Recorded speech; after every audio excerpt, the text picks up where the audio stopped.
All right, Nick, let's talk about the Alabama Crimson Tide. The Crimson Tide have had a great offseason. We've talked about how Kalen DeBoer has switched things up, had things going in the right direction with this team. There's a lot of really good news going forward. But when you look at certain parts of this team, players have gone on to the NFL and they're looking for new leaders to step up. And one guy in particular has really taken on that mantle and done a great job. And I think it's going to be a big sign for Alabama going into this season. We'll get into all that in 1 second here. But first, I'm Andrew. That's Nick. And this is Saturday Morning Inspection.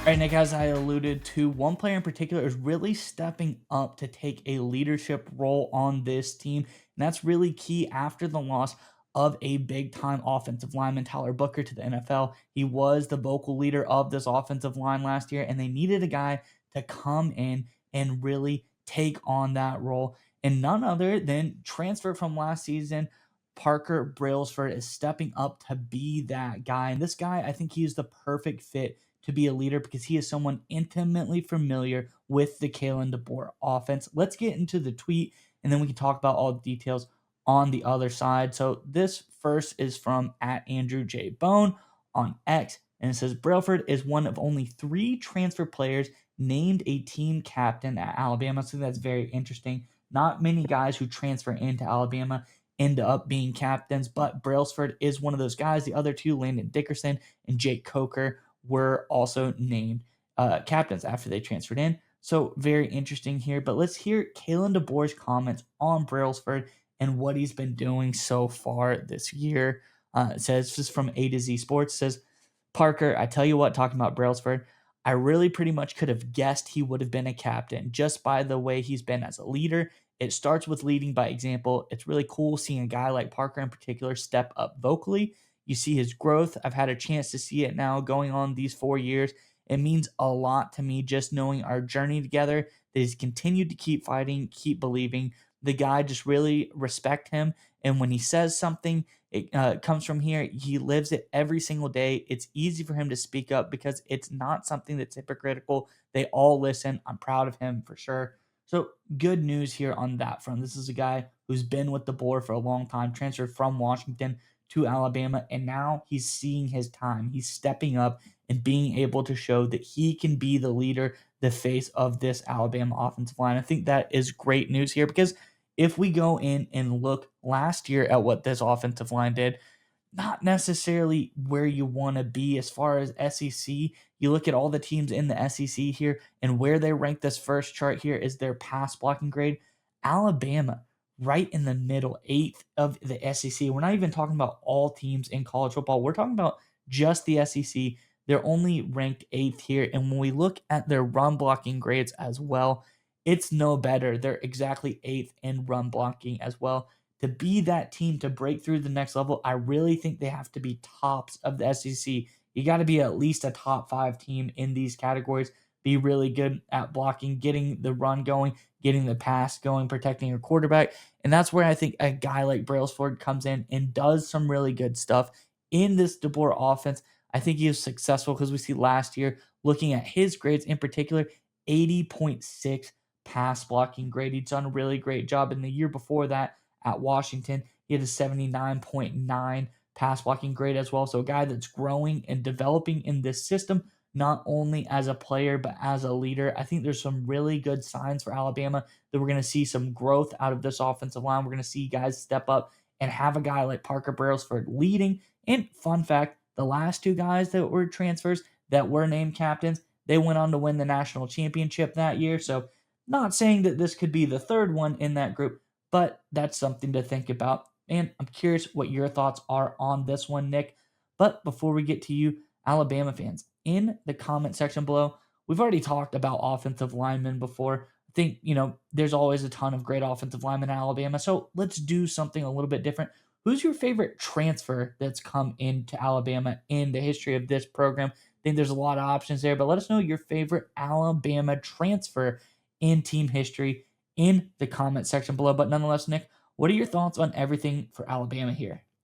So there's a couple different things to unpack. So when it comes to a team captain, right? You obviously have to be good, right? If you got a captain that isn't a good player, that's not going to work out. And this was a guy who, in his first season of Alabama last year, was pretty good, certainly in pass protection, graded out north of 80 in terms of the data per PFF. And the 2023 season with Washington was significantly better overall, 78.4 overall grade with a run blocking and pass blocking grade right around 80. So he has a history of being good and had a good season, at least from a pass protection perspective, last season for the Alabama Crimson Tide. But here's what I think is really important. And this is just another sneaky good move by Kalen DeBoer.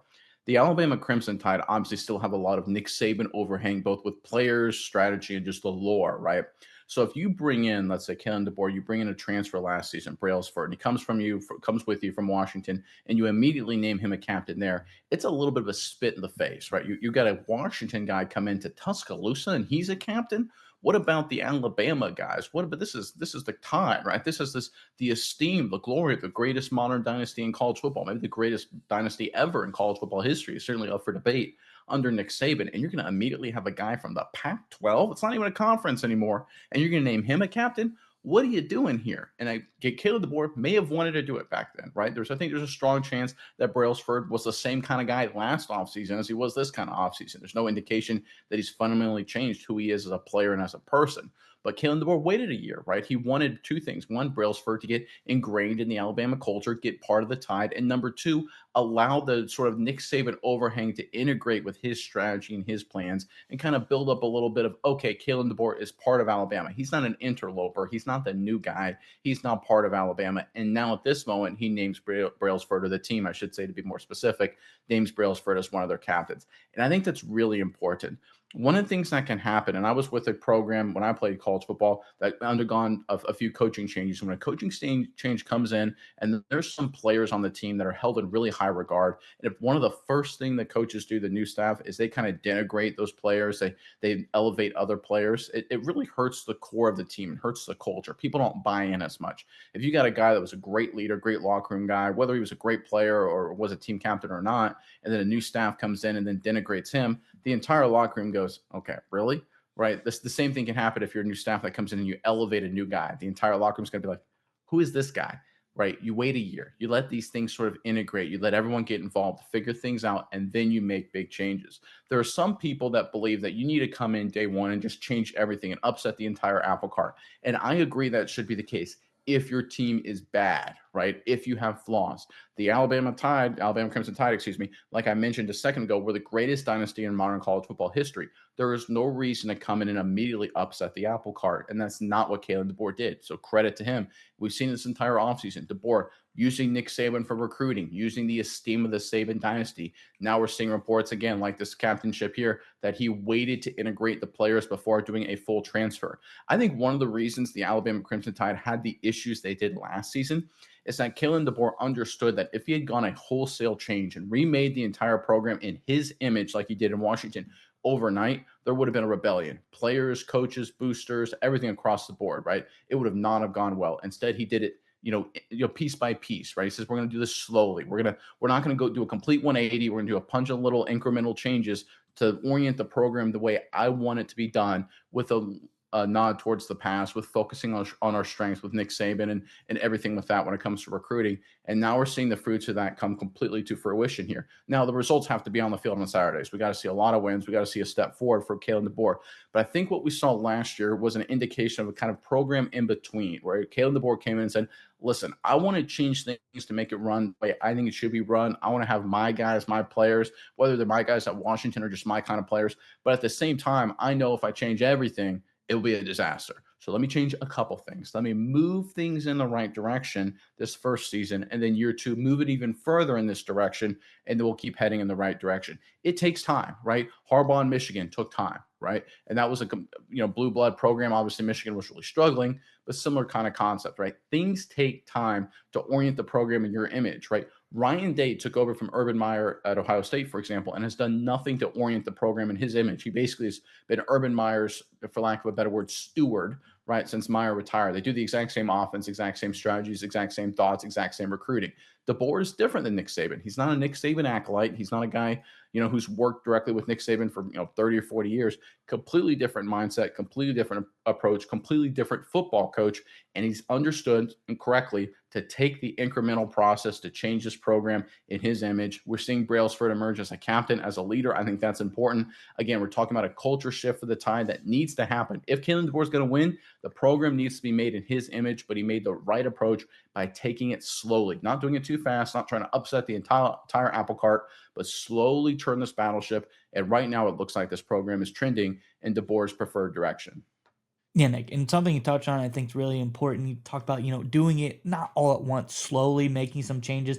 And I think that's really key. And DeBoer has done a great job because if you look at the other captains he has named for this team, they're about as Alabama can get. You look at Tim Keenan, a guy from Birmingham, Alabama, been with the Tide for all of his career. He's been named a captain. So there you go. You got, mixing it in with guys like that. Also, Deontay Lawson, a guy also from Alabama as well in Mobile, and has been with the Tide his entire career. So two guys you put in, lifelong Crimson Tide guys, been with the program, been from Alabama, live and breathe that, but also start to mix your guys in slowly as well. And like you said, can't give it to them all at once. Can't give them first. Got to let them earn it. I think this is the right approach here. I think we're seeing more smart stuff by Kalen DeBoer. We've been saying, that first season he did some stuff, and I think it worked okay. But as far as like recruiting, a lot of West Coast guys, things like that, he's finally, changing this team, going in a different direction, how he wants it to be, not necessarily how people think it should have been. He does things a little bit different, but he's also mixing in some of the culture, some of the history as well. So I think it's a really great job, and I think we're going to see a lot of improvement this season from the Crimson Tide.